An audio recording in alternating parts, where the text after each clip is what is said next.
So what happened last night? Anybody do anything interesting? Okay. The 2024 presidential race ended yesterday. And this is what the country and the world woke up to this morning. Take a look. This was a movement like nobody's ever seen before. And frankly, this was, I believe, the greatest political movement of all time. And now it's going to reach a new level of importance because we're going to help our country heal. We have a country that needs help, and it needs help very badly. We're going to fix our borders. We're going to fix everything about our country. America's future will be bigger, better, bolder, richer, safer, and stronger than it has ever been before. God bless you, and God bless America. Thank you very much. How you feel? I'll start. Yeah, go ahead. My takeaway is that the system works. We live in a democracy. Yes. People spoke. This is what people wanted. I vehemently disagree with the decision that Americans made, but I feel very, very hopeful that we have a democratic system in this country. We should value it. We should love it.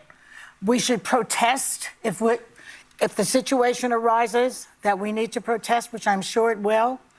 And I've been through this before with Nixon. It's been very difficult. But boy, oh boy, do we have a country if we can keep it. Yeah. Well, echoing the sentiments, Joy, one of the first thing I wanted to say for anyone that needs an example of when the person you voted for does not win, you do not say the system must be broken or that it was rigged.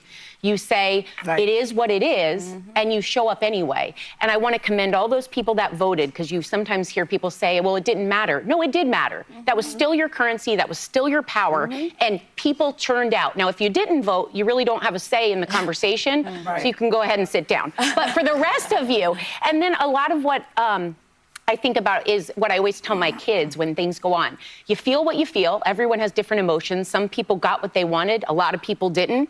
And you feel anything that comes up, and then you turn around and you say, let's look at the tapes. Let's see what we did. Let's see how we continue to fight for the people that we care about.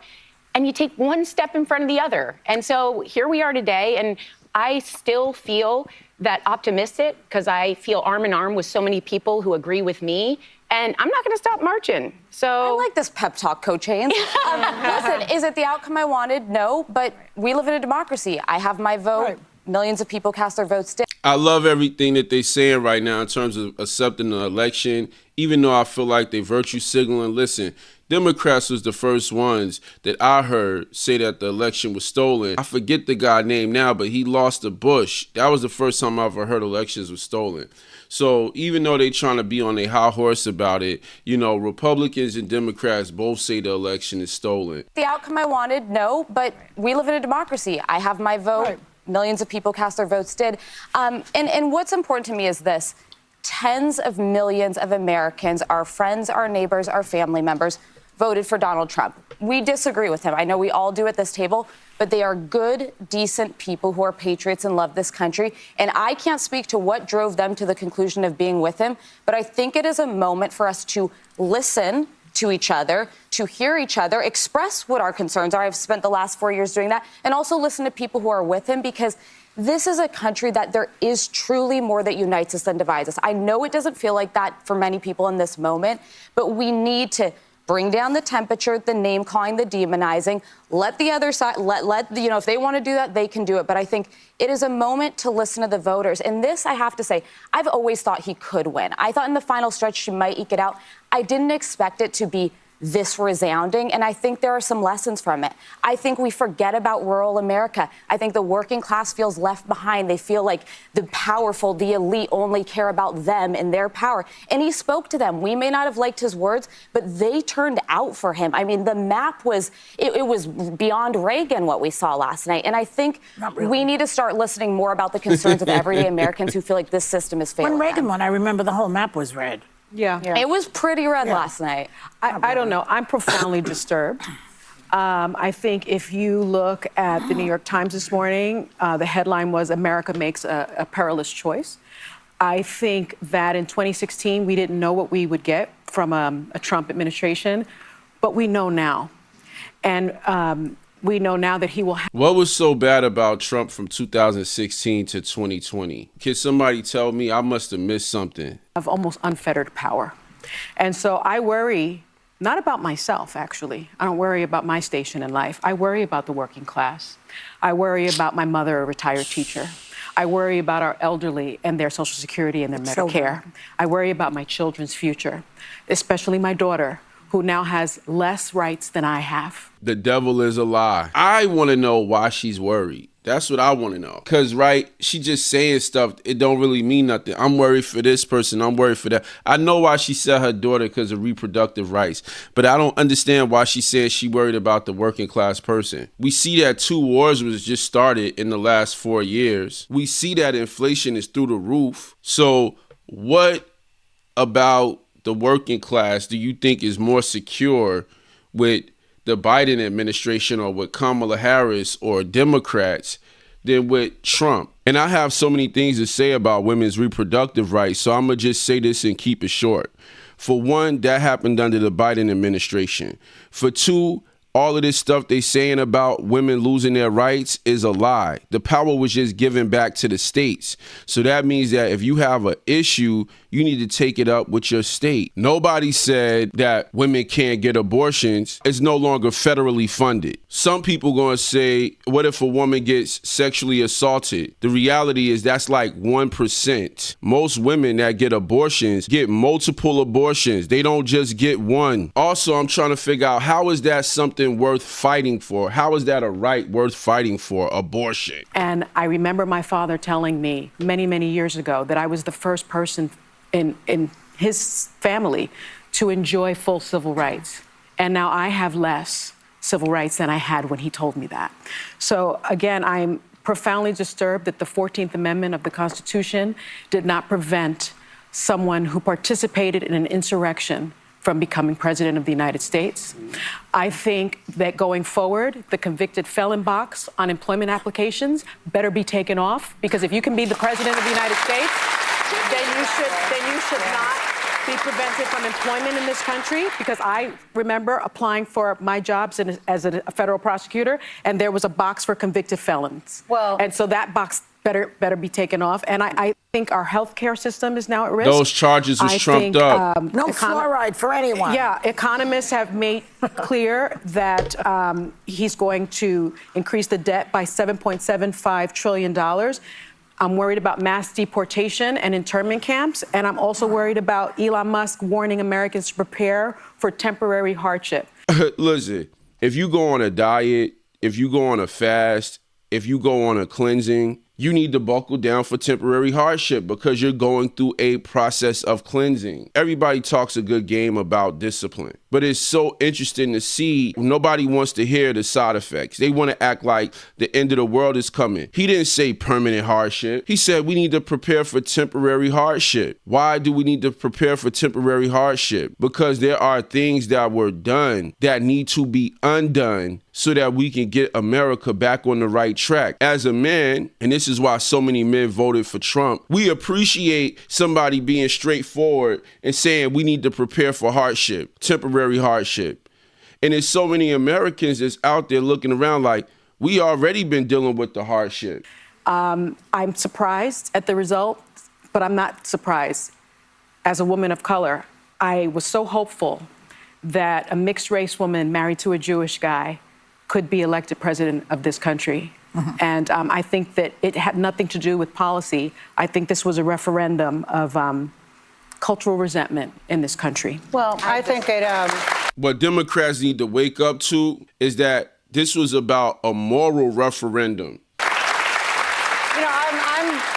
I think it has to do with a lot of things, that being one of them. I'm obviously very disappointed. I'm very sad. I was at the Kamala Harris headquarters yesterday in Washington, and it was a very sad scene. The mood turned immediately, and I tell you, there's a quote I get a lot of inspiration from, and it's a quote that I read when I was reading about John F. Kennedy, and it says, "Whether I am on the winning or the losing side is not the point with me. It is being on the side where my sympathies lie that matters."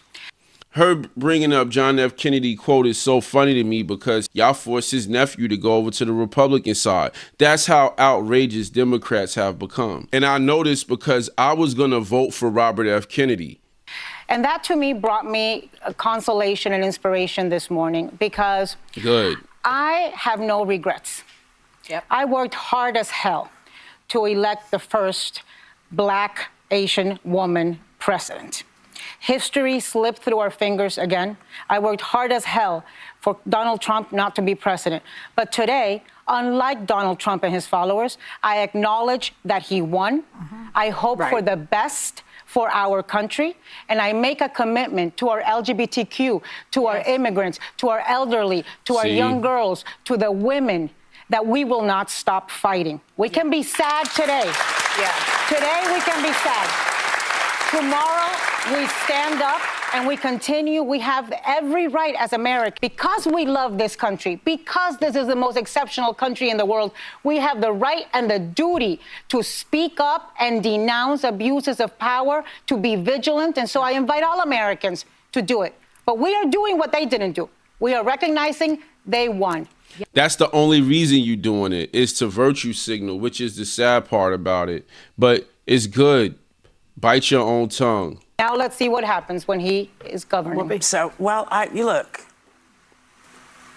we said to people, vote. We didn't tell people who to vote for. Right. Yeah, a lot of women was telling people how to vote. They were saying they was going to leave their husband if he voted for Trump.